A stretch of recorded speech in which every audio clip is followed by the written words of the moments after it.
days, hundreds of tricycles have been stuck at Oti landfill after machines at the site broke down. Addressing the media during a protest at Oti landfill site in Kumasi, the chairman of the Sanitation Tricycle Waste Collectors, Salim Mohammed, said the challenges have disrupted their work. He noted that domestic and industrial waste have piled up, unable to offload at Oti landfill site for days. He added that the machines at the site are not functioning efficiently and cannot handle the tons of waste arriving daily. Right now, the problem is a lot. Any day, any time that we come here, we used to sleep here. When we come here, we don't have any confidence now. Today, as I'm talking to you, about where we offload the refuse, we sleep. Every day we used to sleep.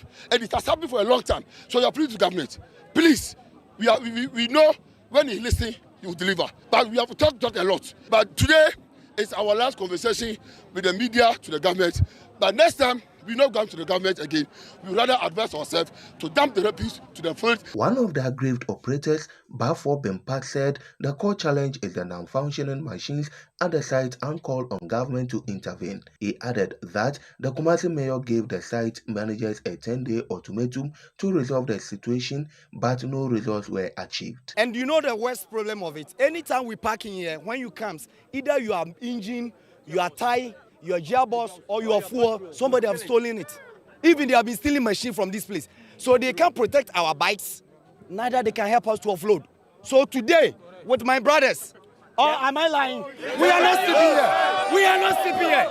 We are going to offload. Meanwhile, Mayor of Kumasi, Richard Ofori Ajimambodi, has admitted that the Oti landfill site is full. He revealed that the Kumasi Traditional Council has directed the Assembly to identify a new location for final waste disposal site. So this week, a lot of officers are going to be on the ground outside of the Greater Kumasi enclave, and we'll see if we'll be able to identify a place. And then once we identify the place, we'll then put it before Nananum and see if we'll be allocated to it. Then we can go start engineering arrangements then to relocate it. The situation has sparked fears of a possible outbreak of diseases in the region, especially residents living along the Kasi-Kuwait stretch. The situation continues here as many tricycle operators are struggling to offload their waste. They are thus calling on authorities to come to their aid by fixing the challenges at the Oti landfill site.